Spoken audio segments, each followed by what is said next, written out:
Welcome back to Season 2 of That's So Second Millennium, the podcast where we explore how science and religion can coexist, because they can, and what they can produce together if we let them, because your third millennium will be a whole lot brighter if you do. Your hosts are Bill Schmidt and me, Paul Giesting. Welcome back to That's So Second Millennium, episode 57. This is Paul Giesting. Today, Bill and I start a conversation in the spirit of the Easter season about why Christianity, and the Catholic Christianity in particular, is actually the best thing going intellectually and otherwise.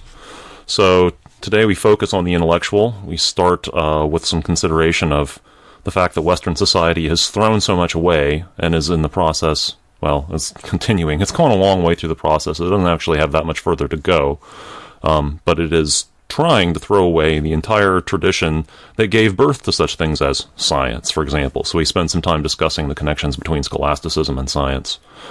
And again, this is just the beginning of a series of episodes. We'll go on to consider some other things, especially the spirit of this season, where we talk about what faith does for us, because God is generous enough not to just be true, but to actually want good things for our lives. So we'll be looking for that in future episodes. But for today, we'll start with that intellectual content. Hope you enjoy it. One problem is that Zencastr was not behaving for us, so we had to record this episode on Zoom, and even then the internet connection was apparently, probably on my end, fairly daffy, so there will be some sound quality problems in the latter half of the episode, and I apologize for that. The content was such, though, that we really wanted to save it, so hope you can listen past that, and we'll see you on the other side. Alright, so this is episode 57 of That's So Second Millennium.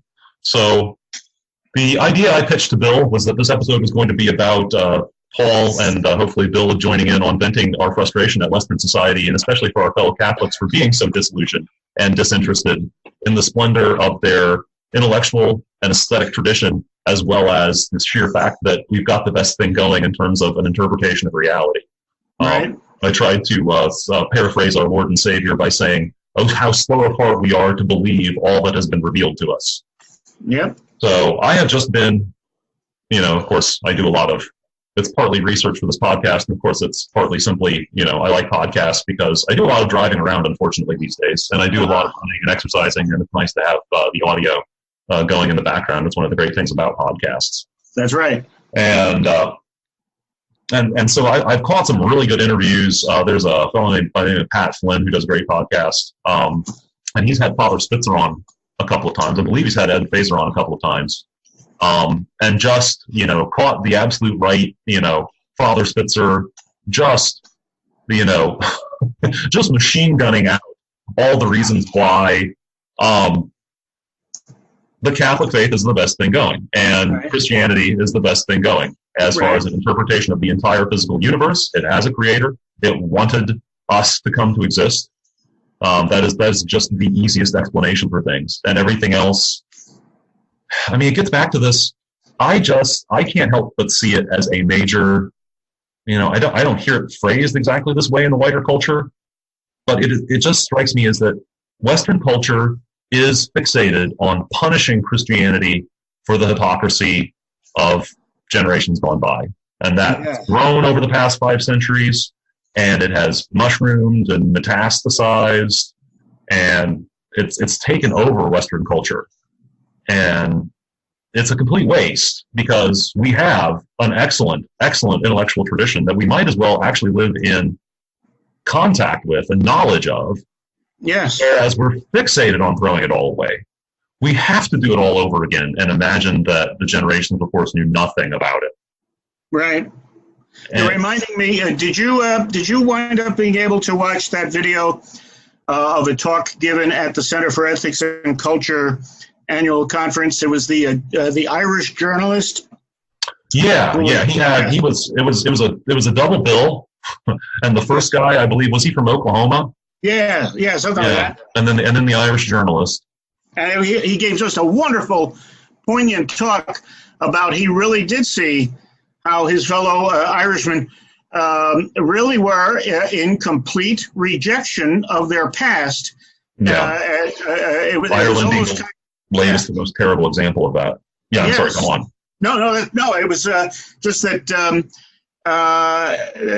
it was almost as if the rest of the European community and indeed the rest of Western society and culture was almost forcing that on Ireland, or at least celebrating that Ireland would be the first to enshrine this rejection of its past in its constitution in terms of a complete blank check for abortion, etc. And he felt that there was just an epidemic of negative feeling about the past, more than an indifference. It was truly an attack on its own past, which is and the more you see Americans being willing to attack their nationality, their nationalism, to the degree that nationalism can indeed be a positive thing. The more you see people,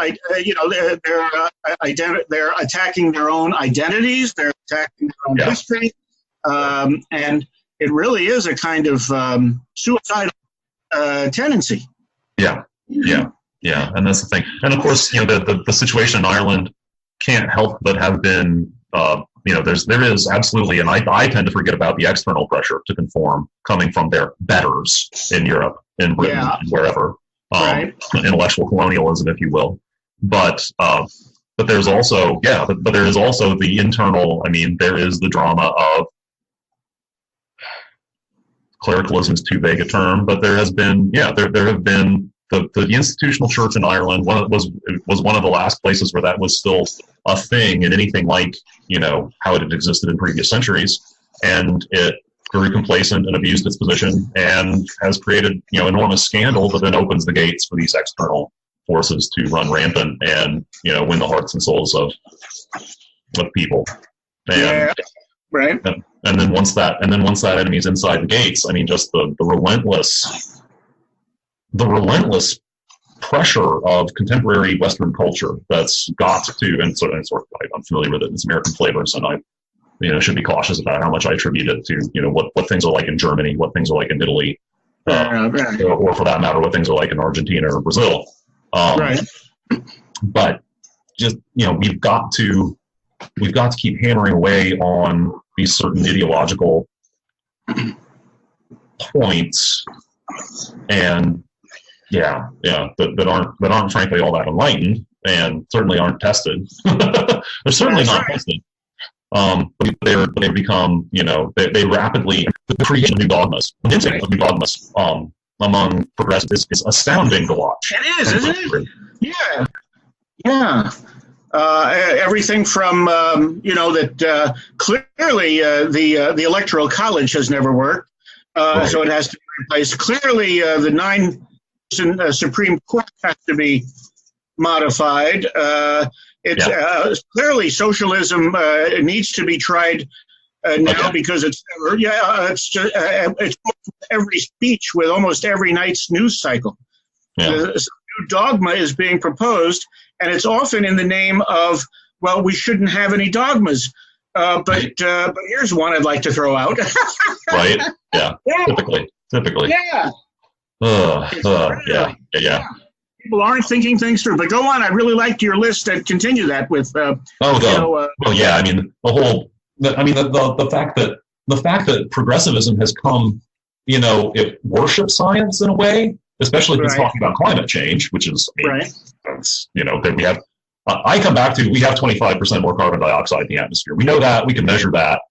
And it's a simpler culture. We never talk about that. We never look at it and say, this is what we have real evidence for. It's every pronouncement from the mouth of scientists is taken, if it's taken, which of course scientists say a lot of things, and it's rather a crapshoot what makes it out into the wider internet society and becomes a viral fact. Right, that's a very good point. Right, but there's no understanding of how science works and what its limitations are. Right. Yeah, I mean, our understanding of science is mired in the 19th century when everything was mentally different. And we're just machines. And yet also, I mean, when it comes in if we're actually allowed to come to conflict, if people actually check their own thoughts on, things like gender identity or anything else, the conflict with even their understanding of science, if you even have one. I mean, that's the thing, is that there's There is there's no understanding about what's the list of facts. They just bow for, and the facts slated by list are by no means the best known and best justified list of facts you could cull from science. Right. And so needing, and of course, where does science come from? I don't want to overstate the case that's made sometimes. I think the case is sometimes overstated that, well, of course, science came out of the Catholic Middle Ages, which it did. I mean, that's the incontrovertible point. That's exactly where science came from. That's exactly the initial forebears of Galileo and also the genesis of modern physics. Right. Maybe it could have happened somewhere else, and it just didn't happen to. I feel any need to argue that point, but certainly is its parentage. That is the milieu from. Is the great scholastic project of uniting the Catholic faith with Greek, especially Aristotelian philosophy. I mean, of course, Christianity was that early phase where it assimilated Platonism, and then it went through this later phase where it assimilated Aristotelian science. And that project, I mean, it was such an important project because there's a tendency. I mean, there's always a tendency, and of course, the people I've just been carping out are examples of this tendency to just take what someone gives them and think about it very hard. Right. That's the beauty of the scholastic milieu that Thomas Aquinas, and I also kind of feel like we fixate on Thomas Aquinas singular as opposed to thinking about all the medieval existed before and after them. Right. I mean, that's what we need. We don't need a single hero figure. We need a community. Well said. We need a much bigger community because, of course, there's more of us and more study and more facts to check against each other and come to a consistent worldview out of them all. Right. That was the project. Like, okay, so Catholic faith rests on the testimony of the apostles. Right. It rests on the testimony of the Jews. And it rests specifically on the testimony of the apostles of Jesus. Right. What happened? And that's why it's different from science, is that it's testimony. It's not repeatable. It's not going to happen again. I can't go back and check it that way. Right. I have to hang on to it. That's why it's a dogma. That's why dogma makes sense. Well, yes. I don't have any choice. I want access to this revelation, which, since I'm now dealing with a being that is not less than me, that I can't manipulate. In fact, I was hearing an atheist the other day that he can't be God. There was a book that we were reading, a group of us trying to read, and commented on, that electricity is a serious force that we can't see, and it works according to rules that we don't really understand, but we rely on day. And they said, well, electricity is completely predictable. So God being completely predictable, that was never on the table as a possible option. Right. That's probably not the point, is we're now dealing with something superior to us rather than something that, as Trisha Bellman would point out, that we can manipulate and control. I mean, that's the engineering side of it. Yes. And of course, that's what good science teaches you. So you can't manipulate and control. You observe, you can see.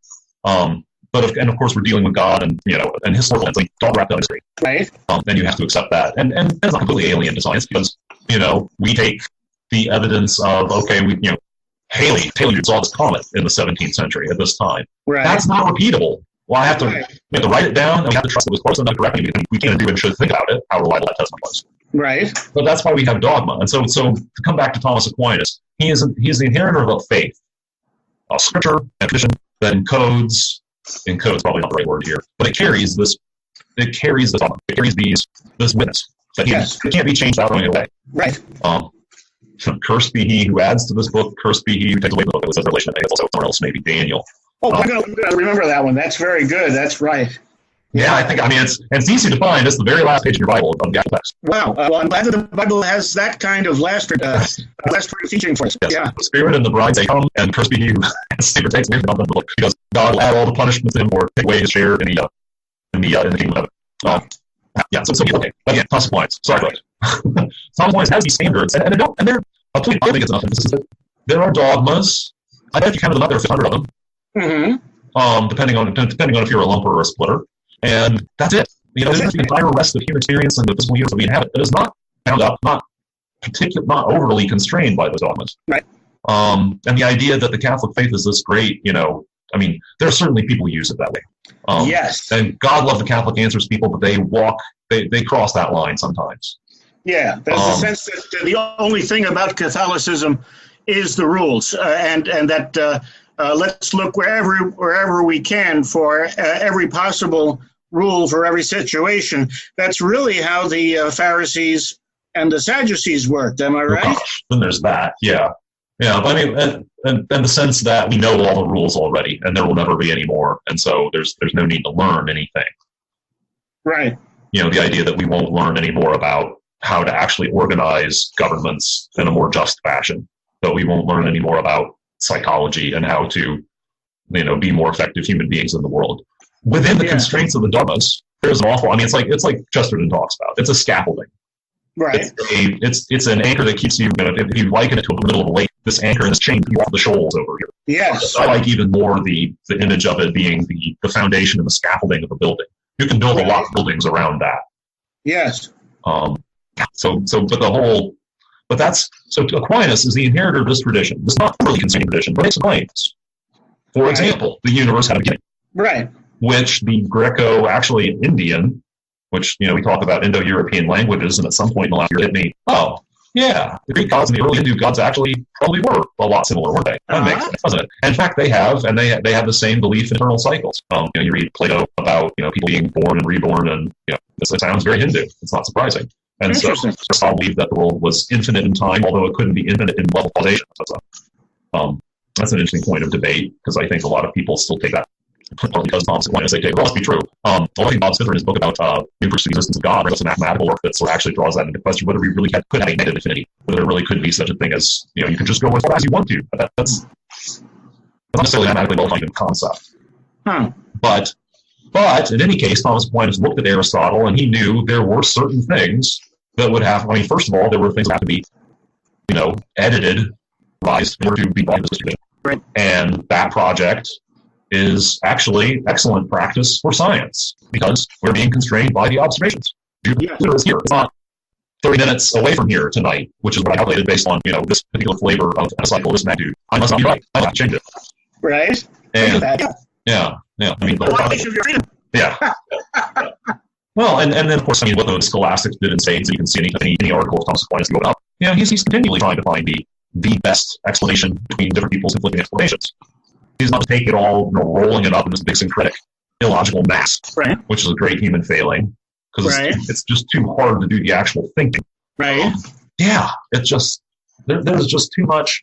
So to sort of bring it back, and we don't have a lot of time today. We have a conversation to engage in offline, so I'm going to cut it there. That's all right with you, Bill. Sure. I want to keep talking about this. I think this is something that a lot of people increasingly care passionately about. We really need to have some sense of, certain anchors and certain scaffolding to cling to, not so that we can be stuck in the past, but so that we can build our new ideas and new understandings on something solid rather than on something that's completely Absolutely. Yeah. So that can be a point of departure for next week. All right. Well, we've already told our listeners that this is very much the kind of thing that we're going to be focusing on in this season of episodes, because it really does impact our everyday lives. And I know that our plan is to talk about pretty intimate parts of human life, including everyday. Yeah, absolutely. And we need, if we're going to confront these things. Yep. So, listeners, please stay tuned, as it were. Yep. And remember, we may as well remind you at this point that we have the Society of Catholic Scientists Conference. If you have any interest in joining that organization and going to the conference at Notre Dame, that is June 7th through 9th, coming up soon. The registration actually closes on May 15th. I was checking on the website just yesterday. Good. So, it's going to be all about the human person, what it even means to be human, what insights we bring from our faith and from our philosophy, as well as from science, to bring to bear on that question, because that's definitely a frontier between religion and science, and therefore philosophy. If you enjoyed this episode or one of our previous episodes, please leave us a review on iTunes. iTunes is the biggest distributor of podcasts, and having reviews there will help us reach a wider audience. We would also love it if you posted your review on other services like Google Play and Stitcher as well.